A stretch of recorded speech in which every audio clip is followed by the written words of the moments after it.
আমরা সম্প্রতি দেখেছি যে এই দাওয়াত যারা দেয়, প্রত্যেকটা মসজিদের মধ্যে গিয়ে নামাজের দাওয়াত যারা দেয়, তালিমের দাওয়াত যারা দেয়, যারা এরকম ভাবে বলে যে একরামুল মুসলিমিন, অন্য ভাইয়ের উপকার করা, এটা অনেক অনেক সবের কাজ, এই ধরনের দাওয়াত দেয় কি দেয় না? কথা বলেন না কেন? এই ধরনের দাওয়াত দেয়। এমনকি প্রত্যেকটা মসজিদের মধ্যে তাবলিগ জামাতের ভাইয়েরা এসে নিজের খেয়ে তারপরে মসজিদের মধ্যে থেকে আসরের নামাজের পরে আপনারা দেখবেন যে প্রত্যেকটা মহল্লায় তারা বেরিয়ে যায়, একজনকে আমির নিযুক্ত করে তারপরে তারা একেবারে পিপিলিকার লাইন যেরকম থাকে এরকম লাইন সোজা করে তারপরে তারা রাস্তা দিয়ে হেঁটে হেঁটে যাকে যেখানে পায় তারপরে তাকে ধরে ধরে তারপরে নামাজের দাওয়াত দেয়। দেয় কি দেয় না? কথা বলেন। তাবলিগের ভাইয়েরা যেই পরিমাণে নামাজের দাওয়াত দেয়, আমরা খতিব সাহেবরা হয়তো দাওয়াত দেই না। কথা বলেন না কেন? তারা এত বেশি নামাজের দাওয়াত দেয়। প্রিয় মুসল্লিয়ানি کرام, যারা এই নামাজের দাওয়াত দেয়, এমনকি তারা এই কথা বলে একরামুল মুসলিমিন, আরেক ভাইয়ের লাঠিটা যদি পড়ে যায় এটা উঠাই দাও, যদি তার দেখা গেল যে মেসওয়াকটা পড়ে গেছে এটা উঠাই দাও, একটা গামছা পড়ে গেছে এটা তুলে দাও, এই ধরনের তারা নসিহত করে কি করে না? কথা বলেন না কেন? এই ধরনের নসিহত তারা সব সময় সারাটা বছর করে যাচ্ছে। ওই তাবলিগের মধ্যে আজকে আমাদের দেশে কয়েক বছর হয়ে গেল যে দুইটা গ্রুপ হয়ে গেল, একটা হলো জুবায়ের পন্থী, আরেকটা কথা কয় না, একটা সাতপন্থী আরেকটা জুবায়ের পন্থী। অথচ 10 বছর আগেও এটা ছিল না। ছিল নাকি? 10 বছর আগে ছিল? ছিল না। দেখা যেত যে আজকে যাদেরকে আপনি সাতপন্থী বানালেন, যারা জুবায়ের পন্থী হলেন, আপনারাই আজ থেকে 10 বছর আগে একই প্লেটে আপনারা খেয়েছেন, একজন ভাই আরেকজনের ভাইয়ের মুখের মধ্যে আপনারা লোকমা তুলে দিয়েছেন। করে নাই? জোরে বলেন, করছে কিনা? দেখা গেছে নিজে ভালোটা না খেয়ে অপর ভাইয়ের দিকে পাস করে দিয়েছে, একই প্লেটের মধ্যে তো খায়, এই জন্য পাস করে দিয়েছে আমার ভাই ভালোটা খাক। কথা বলেন। সম্মানিত মুসল্লিয়ানি کرام, আজকে এই জায়গার মধ্যে কেন পার্থক্য হলো? কেন পার্থক্য হলো? কারণটা কি? কারণ তো একটা আছে না নাই? কথা বলেন, কারণ তো একটা আছে না নাই? কারণ আছে। সম্মানিত মুসল্লিয়ানি کرام, এই দুইটা দলই কিন্তু আবার দেখা যায় সাতপন্থী যাদেরকে বলছি আর জুবায়ের পন্থী যাদেরকে বলছি, দুইটা দলই কিন্তু কালিমার দাওয়াত দেয়। দুইটা দলই কোন দাওয়াত দেয়? কথা বলেন। দুইটা দলই কিন্তু কালিমার দাওয়াত দেয়, না কেউ কালিমা ছাড়ার দাওয়াত দেয়?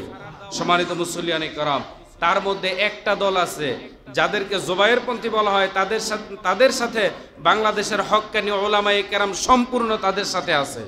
ঠিক না বে ঠিক? সম্মানিত মুসল্লিয়ানি کرام, উলামায়ে কেরাম যেখানে আছে বুঝতে হবে যে এটা হক, আর যেখানে উলামায়ে কেরাম হকপন্থী উলামায়ে কেরাম নাই সেটা হচ্ছে বাতিল। কথা কি বুঝা গেল? যেখানে আলেমরা আছে সেটা কি হক, যেখানে আলেমরা যেখানে নেতৃত্ব দিবে সেখানেই হক প্রতিষ্ঠিত হবে। আর যেখানে আলেম থাকবে না, আলেম ছাড়া আলেম বিদ্বেষীরা যেখানে থাকবে, বুঝতে হবে সেটা বাতিল, সেটাকে আমাদেরকে বর্জন করাই লাগবে। কথা বলেন ঠিক কিনা? আর যেখানে আলেমরা আছে, আলেমরা যেখানে নেতৃত্ব দিবে সেখানে আমরা থাকবো। সেখানে আমরা কি করব? আমরা সবাই থাকবো। বলেন ইনশাআল্লাহ। আরো জোরে বলেন ইনশাআল্লাহ। সম্মানিত মুসল্লিয়ানি کرام, পৃথিবীর 200 রাষ্ট্রের মধ্যে এই দাওয়াতি তাবলিগের কাজ চলছে। পৃথিবীতে 213টা রাষ্ট্র আছে, তার মধ্যে 200 রাষ্ট্রের মধ্যেই এই দাওয়াতি তাবলিগের কাজ চলছে না চলে না? কথা বলেন, চলছে না চলছে না? চলতেছে। সম্মানিত মুসল্লিয়ানি کرام, আজকে যারা নাকি এই তাবলিগের মধ্যে বিভেদ সৃষ্টি করে দিয়ে যারা পালালো, তারাই তো পালিয়েছে যারা নাকি তাবলিগের মধ্যে বিভেদ সৃষ্টি করে দিয়েছে। কারণ তাবলিগ অর্থাৎ আমপন্থী আর আলেমপন্থী সবাই যদি একসাথে থাকে, আলেমদের সাথে থাকলে তারপরে তারা বাতিল হতে পারবে না, তারা গুমরা হবে না, তারাও হক পথে চলে আসবে। এই জন্য তারা দুইটা দল করে দিয়েছে কৌশলে। কথা বলেন, সুকৌশলে তারা দুইটা দল করে দিয়েছে। এর মাধ্যমে বুঝাতে চায় যে এর মাধ্যমে বুঝাতে চায় যে তাবলিগ জামাত, হেফাজতে ইসলাম, জামাতে ইসলাম, নেজামে ইসলাম, এই ধরনের ইসলামপন্থী যে সমস্ত দল, এগুলো হচ্ছে মারামারি করার দল, লাঠি দিয়ে পিটায় মানুষ মারার দল। কথা বলেন। বহির্বিশ্বে এরকম একটা ফোকাস যাতে করে মুসলমানদের প্রতি তথা বাংলাদেশের ইসলামপন্থীদের উপর যাতে এরকম আসে, এই জন্য তারা এর পিছনে কাজ করে যাচ্ছে সুকৌশলে। কথা বলতে হবে, ঠিক কি ঠিক না? সম্মানিত মুসল্লিয়ানি کرام, আমার প্রিয় মুসল্লিয়ানি کرام, যারা নাকি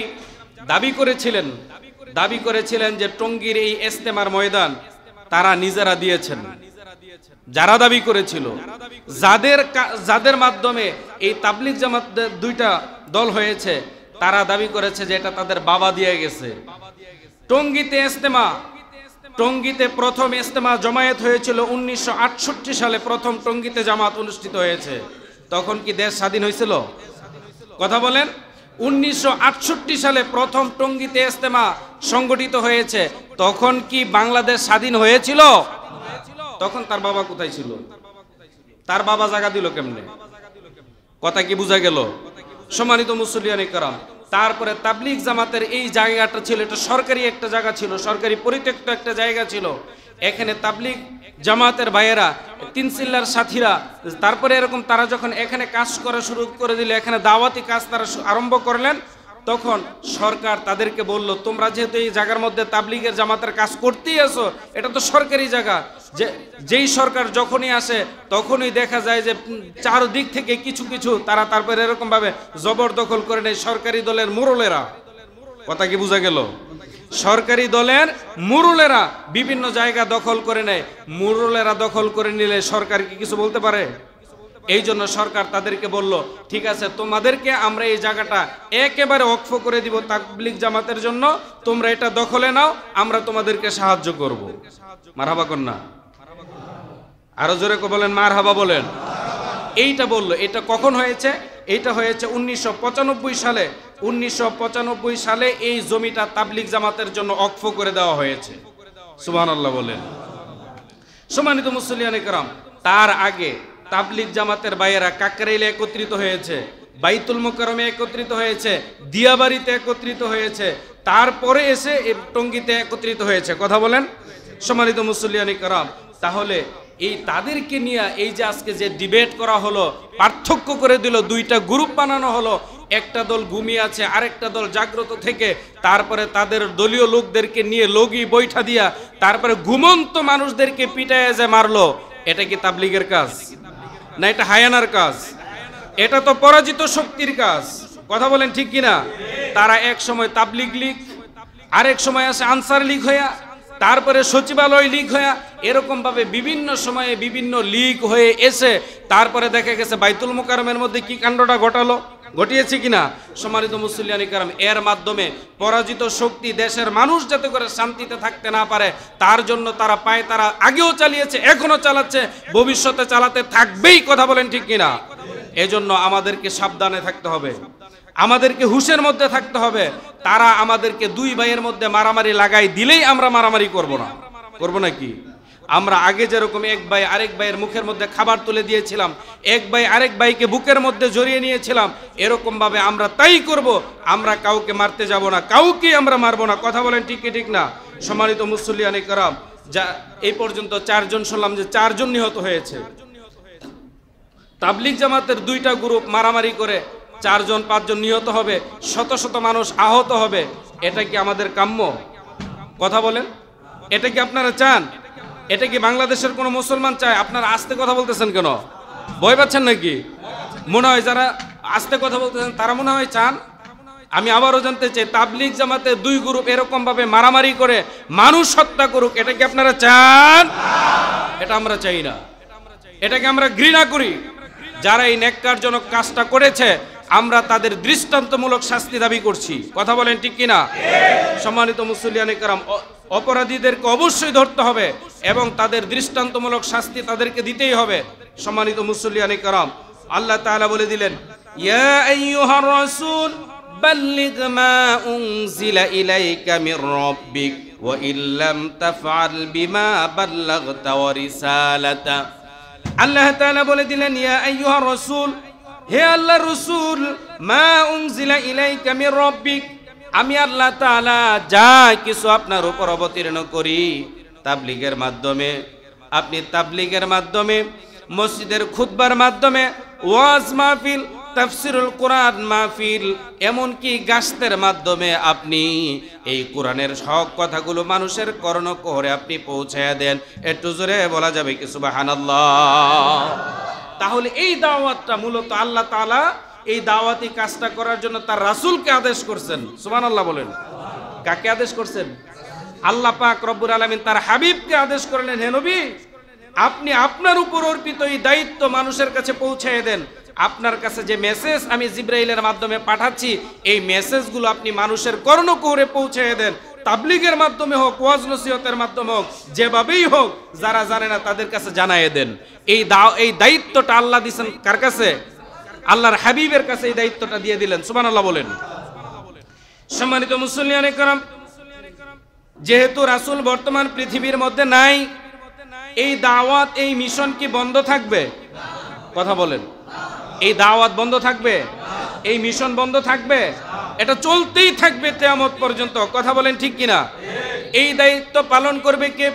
রাসূল করিম সাল্লাল্লাহু আলাইহি ওয়াসাল্লাম বলে দিলেন, বাল্লিগু আন্নি ওয়ালাউ আয়া।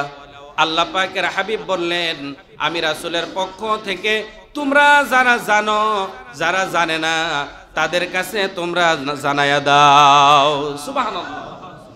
এখন রাসূল বলেছেন, আল উলামা ওয়ারাসাতুল আম্বিয়া। রাসূল আবার এক কথাও বলে দিলেন, আমার পরে হচ্ছে উলামায়ে কেরাম হচ্ছে নবীদের ওয়ারিস। তাহলে উলামায়ে কেরাম নবীদের কি? একটু জোরে বলেন কি?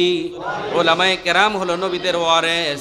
তাহলে নবীকে আল্লাহ তাআলা যে দায়িত্বটা দিলেন, আল্লাহ পাকের হাবিব এই একই দায়িত্ব তার উম্মতকে রাসূল দিয়ে গেলেন। সুবহানাল্লাহ।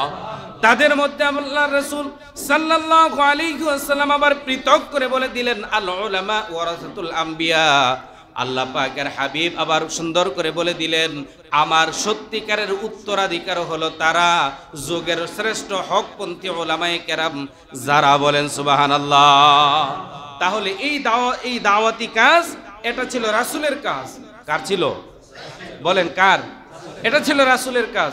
রাসূল এই দাওয়াত দিয়ে গেছেন, যারা তোমরা জানো তোমরা জানাইয়া দাও।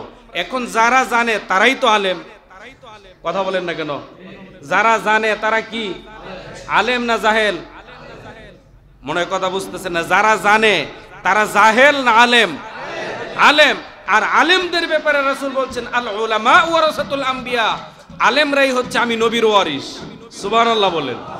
তাহলে এই তাবলীগের মধ্যে যে দুইটা পন্থী হয়েছে, এর মধ্যে একটা পথ হচ্ছে আলেমপন্থী। আলেমদের সাথে আমরা থাকবো। কথা বলেন ঠিক কিনা? আলেমদের সাথে যদি আমরা থাকি তাহলে আমরা হক। আলেমদের সাথে থাকলে আমরা কি থাকবো? হক।